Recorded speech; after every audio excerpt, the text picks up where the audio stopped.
The following is a special presentation of The World Tomorrow with Herbert W. Armstrong. We can say now that we shall have no wars again. We shall sit together round the table to negotiate and settle. No more wars, peace, real peace, and forever. It is in this human spirit that I say to you with all my heart, Shalom. The Middle East, a land of centuries-old conflict, but also the land in which President Sadat of Egypt and Prime Minister Begin of Israel have recently together lit the torch of peace. Will the rest of the Mideast see the light as well? Or will the flame be summarily snuffed out and this area become the very land that finally plunges mankind into World War III?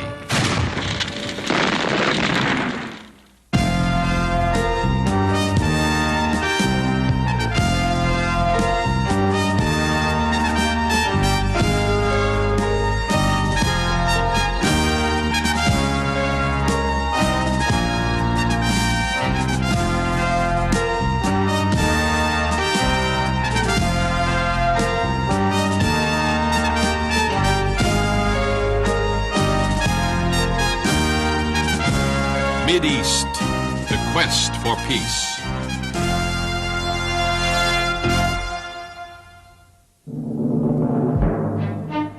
The Middle East, long a land of great importance as the home of Judaism, Islam, and Christianity, has today attained even more crucial significance with the current world energy crisis. One man who has become well acquainted with the problems in this part of the world is Herbert W. Armstrong. His first-hand knowledge of this area has kept him ahead of events there for over 30 years. A familiar face in the Mideast, he's had personal meetings with President Suleiman Frangi of Lebanon, Prime Minister Hedi Nouira of Tunisia, King Hussein of Jordan, Prime Ministers Golda Meir, Yitzhak Rabin, and Menachem Begin of Israel, and President Anwar el-Sadat of Egypt. With all, Mr. Armstrong discusses the cause of war and the only sure way to peace. In order to better comprehend the current situation, we need to understand the events that have created the centuries-old Jew-Arab conflict and current OPEC problems. Why has there been such long-standing animosity between Arabs and Jews? Believe it or not, the whole thing started in a family squabble about 4,000 years ago. A common ancestry for both the Arab and Jewish peoples? Yes, surprisingly, both trace their roots to one father, Abraham of the Bible, but to different mothers. Abraham's wife Sarah, being childless, offered her handmaid Hagar to provide him an heir. Hagar gave birth to Ishmael, the progenitor of the Arab peoples. However, Sarah finally did have a son, Isaac, and the Jewish people looked to him as their father. Herein lies the beginning of the centuries-old struggle between Arabs and Jews, two half-brothers fighting over an inheritance. After the Exodus from Egypt, the people of Israel of Old Testament times, as descendants of Isaac, inherited and possessed the Promised Land. Under the successive reigns of David and Solomon, the area flourished in the hands of Isaac's descendants. But after the death of Solomon, Israel split into the northern and southern kingdoms of Israel and Judah, respectively. Both were eventually conquered and taken away into captivity. Succeeding world-ruling empires, Babylonian, Persian, Greco-Macedonian, and Roman, each in its turn conquered the area. Under the Persian reign, a contingency of Jews returned to Jerusalem to once again possess the Promised Land.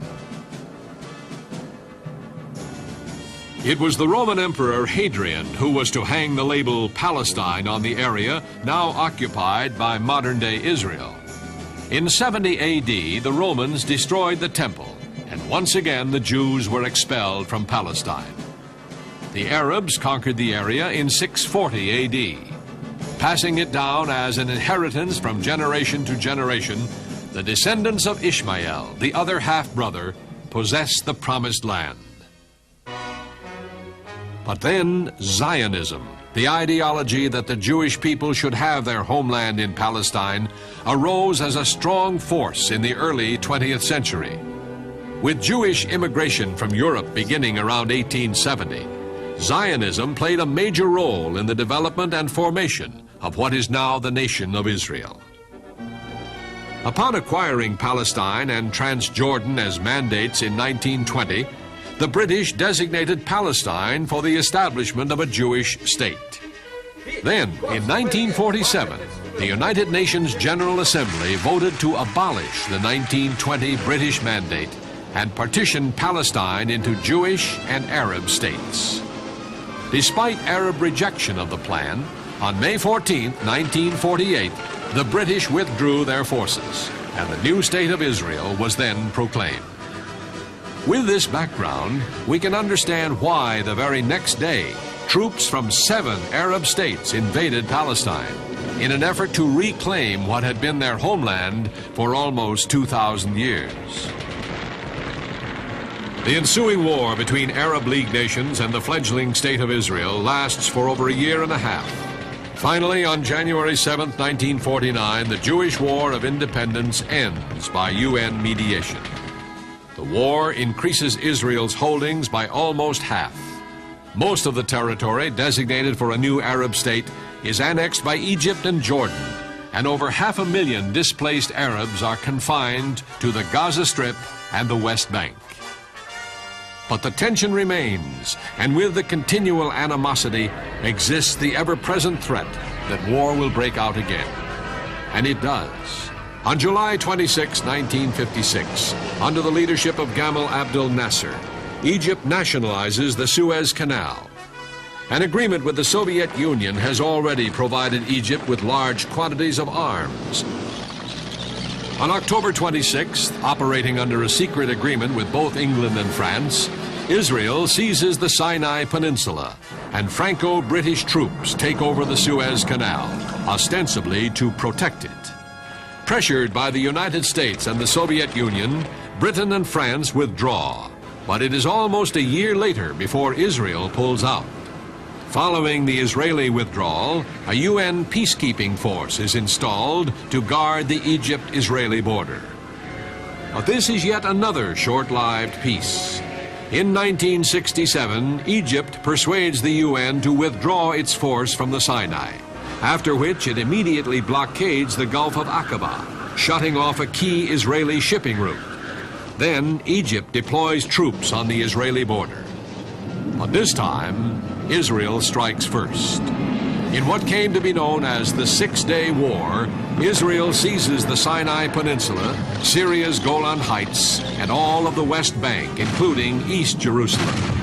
The victory is swift and decisive, and although the UN Security Council asks Israel to withdraw its troops from the occupied territory, Israel refuses.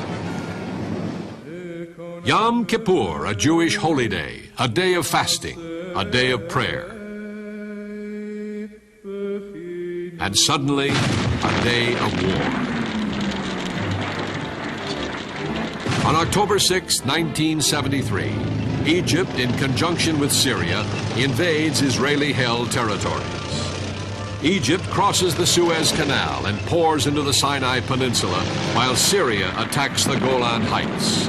But initial success by Egypt and Syria is met by an overwhelming retaliation by Israel. The counterattack carries Israeli troops to within 20 miles of Damascus and over the Suez Canal, deep inside the Egyptian border. A ceasefire is finally negotiated on November the 11th by U.S. Secretary of State Henry Kissinger. This war, the fourth since the establishment of Israel as a nation, was again one of heavy casualties on both sides, both militarily and economically. Only this time, the economic repercussions reached out to the rest of the world. Within the Arab League, the OPEC nations retaliated and announced a temporary oil embargo for nations supporting Israel. For the United States, Western Europe, and Japan, oil prices soared upward to unprecedented new highs as shortages appeared. In the last 30 years, we've seen a quickening tempo of animosity in this part of the world. This acceleration of aggression is even more disturbing when viewed in light of man's new means of mass destruction. Today, with the current nuclear proliferation, only the ostrich-like would say mankind's survival is not threatened. Does Israel have the bomb? What about the PLO? While many speculate that Israel already has nuclear weapons, most agree that supporters of the PLO would willingly provide the financial and technological support for them to attain nuclear capability. Such possibilities become even more frightening in this environment of ever-escalating tensions. The world may well have viewed with alarm the election in May of 1977 of former Israeli guerrilla leader Menachem Begin to the post of Prime Minister. A devout Orthodox Jew, he displays a clear sense of his nation's purpose and identity. But those immediate fears proved to be unfounded, as 1977 provided a ray of hope for peace. For it is to this government that Egyptian President Anwar Sadat not only makes an unprecedented peace overture, but also is the first Arab head of state to visit modern-day Israel. On that historical moment, recorded by newsmen around the world, Sadat risks not only his political future, but quite possibly his very life. The rest of the Arab world is thrown into uncontrollable frenzy as reaction to this unheard-of move ranges from neutral silence to labeling the visit as treason. After this initial move, Egypt and Israel commence follow-up talks in mid-December. This culminates in Menachem Begin's visit to Egypt, another historic but equally risky venture. Witnessing the Sadat-Begin approach on the pathway to peace, Herbert W. Armstrong recognized the importance of their efforts. No stranger to the MIDEAST, Mr. Armstrong has, through Ambassador College and the Ambassador International Cultural Foundation, supported numerous programs in the area, such as archaeological excavations, children's playgrounds, and cultural exchange programs between Arab and Israeli youth. Called a builder of bridges between nations, Herbert W. Armstrong continues his efforts for world peace. Listen to Dr. Mohammed Hatem, close personal advisor of President Sadat. It is a pleasure to me, personally, to receive you, Mr. Armstrong, here, because I know you from a long time, and I know what you are doing for the humanity in all the world. Ambassador Foundation is promoting better understanding between all peoples in all the world. They had about 26 projects in 26 countries in the world.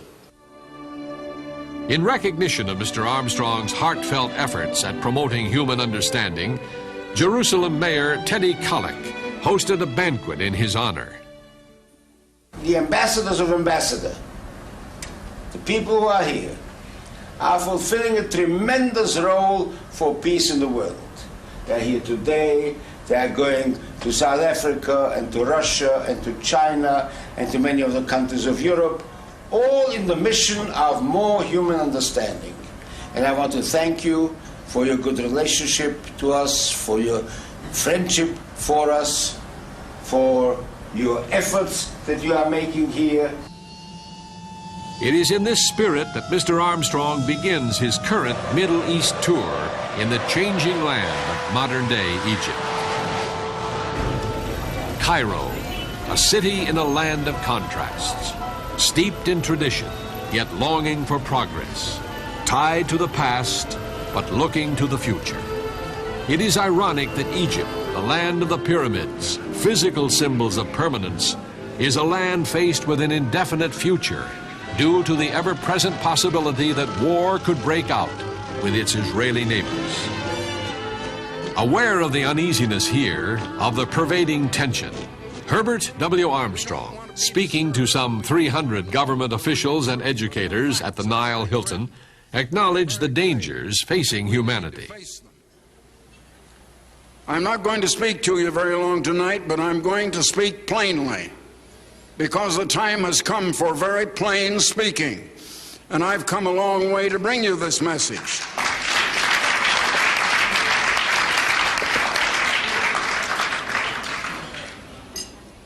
And today we stand, if you pardon my giving you the bad news first, we stand on the very brink of human extinction.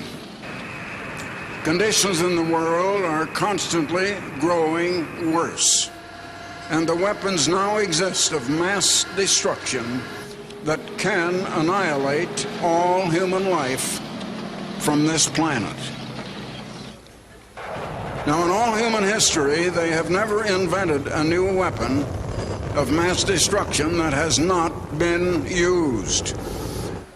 There is a cause for every effect, and we're in a very bad effect today. And in this world, we've been accustomed to treating with effects and ignoring the causes. And you can never get rid of an effect until you cure the cause. And it's time we learn why. What brought us to this kind of position in the world? Knowledge doubled in the decade of the 60s, but also world's troubles doubled. Troubles that man has been unable to solve or to cure. In the 70s, knowledge doubled again, but again our troubles doubled. Now, the increased knowledge didn't cause the increased trouble, but on the other hand, the increased knowledge did not solve our troubles, and we still have our troubles.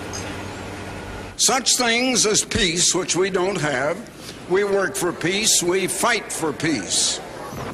Yes, and there are wars constantly going on. There's one in the Middle East right now. But peace and happiness, contentment and joy, and abundant well-being that is universal for all of us, those are spiritual qualities. They're not physical qualities, they're spiritual. And we don't seem to realize that. There is a basic spiritual law, and it is in motion. That law could be stated as the principle of outgoing love toward others. I simplify it by calling it the way of give. Now, that is the way of cooperation instead of competition. It is the way of helping, of serving. I simplify it by calling that the way of give, because people can understand that word so well. But the opposite, the transgression of that way, is the way of get. And that's the way this world is living. This world is living the way of get. I love me, and I don't care about you except what I can get from you or take away from you. So the get way is the way of vanity, trying to exalt ourselves, the way of coveting, of lust and greed, the way of envy and jealousy toward others, the way of competition and strife that leads to violence and war. Having delivered the message of the root cause of humanity's problems to an audience of leading Egyptians, Mr. Armstrong then departed for Israel to continue his Middle East trip. When the Gulf Stream II touched down, this flight became the first since the Six-Day War to go directly from Cairo to Jerusalem. Jerusalem, the home of virtually all holy sites of the three major faiths, the Muslim Dome of the Rock, the Jewish Western Wall, commonly known as the Wailing Wall, and the Christian Church of the Holy Sepulchre, are all located within Jerusalem's walls. The city was divided prior to the Six-Day War, and Arab passions were inflamed when Israel took control. Since then, there has been Arab talk of a holy war to regain possession of that part of Jerusalem known as the Old City. Therefore, the present peace is an unstable one. Into this center of age-old animosity, Herbert W. Armstrong brought a message of peace. Speaking to a banquet at the King David Hotel that overlooks the west wall of the old city, Mr. Armstrong again contrasted the two philosophies of life. Mr. Armstrong concluded his Jerusalem visit with a private meeting with Prime Minister Menachem Begin. During their discussion, Prime Minister Begin gave Mr. Armstrong a personal message to carry to President Sadat of Egypt, with whom Mr. Armstrong was to meet 8 days later.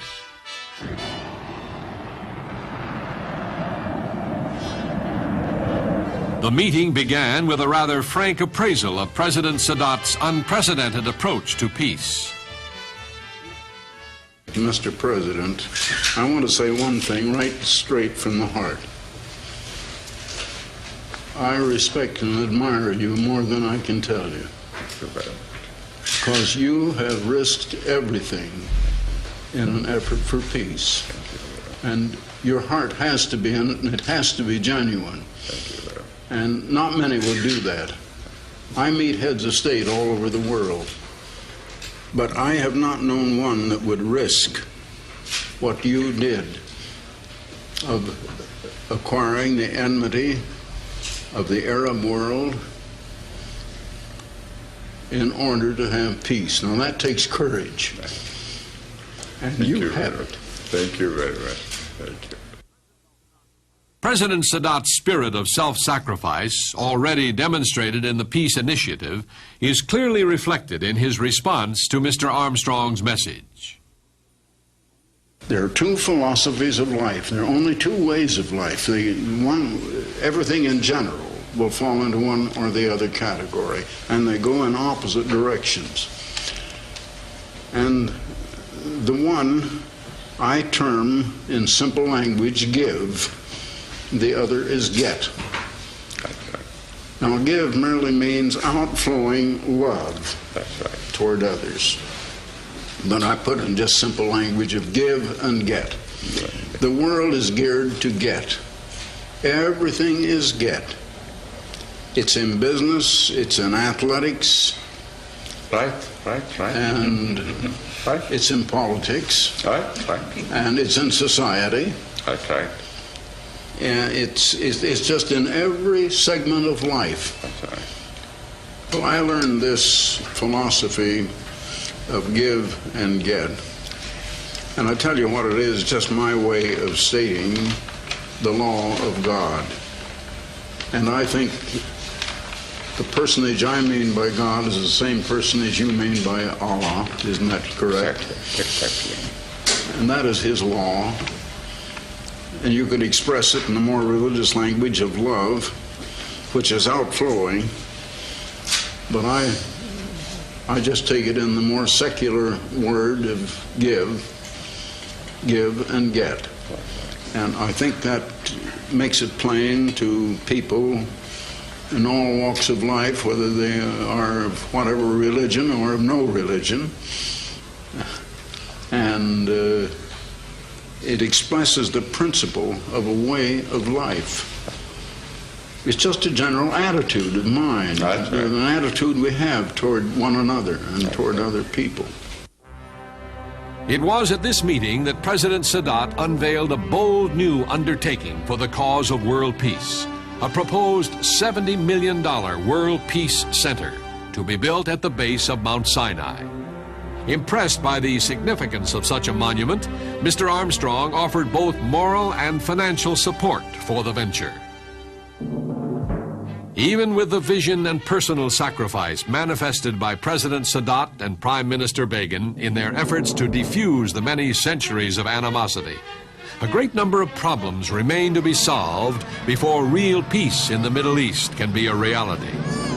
The Palestine problem continues to be stalled in the on-again, off-again autonomy talks. The Arab world also demands that East Jerusalem be returned to Arab sovereignty. The Jewish reply, never. What about the continuing brushfire wars among the Arab nations themselves, such as the Iraq-Iran conflict? Could they not erupt into a major conflagration? And now, the superpowers of Russia and the United States are looking over their shoulders as Europe makes overtures to the Middle East. Is the situation about to be more strongly complicated by a third power play? Quite possibly. Europe obtains about 80% of her oil from the Middle East. 80%. Will she stand idly by if, for some reason, the lifeblood of her economy is about to be cut off? What about Russia? Will she cool her heels in Afghanistan while European influence in the Sinai continues to develop? Will the peoples of this troubled part of the world finally live at peace with one another? Or will their centuries-old animosity ultimately engulf the rest of the world in the flames of war? Geographically, politically, and theologically, the Middle East will continue as a focal point of world events. Indeed, world peace hinges on a tranquil Middle East. Unless the world learns the lessons of the past, we face the most cataclysmic events of history. But if it doesn't, will humanity survive? The answer is in the message proclaimed by Herbert W. Armstrong, Ambassador for World Peace. Every trouble, every bit of woe and unhappiness and suffering in this world has come from living the way of get. Now, we're not going to have a better world until we get off of that way of get and get on to the way of give. We're not going to do that ourselves. Human nature is a little too strong. It isn't going to let us. It's going to have to be done to us. And then that all-powerful, unseen, strong hand from someplace is going to intervene in this world's affairs and is going to save humanity from itself. The program you have just seen covered but one of the important topics explored by The Plain Truth. Read by millions, this monthly magazine of understanding squarely faces the issues that shape your future. Whether it's crisis in the Middle East or crime in our streets, The Plain Truth reveals the real solutions for today's problems. For your free subscription, call toll-free 800-423-4444. That's 800-423-4444. In California, Alaska, and Hawaii, call Collect 213-577-5225. That's 213-577-5225.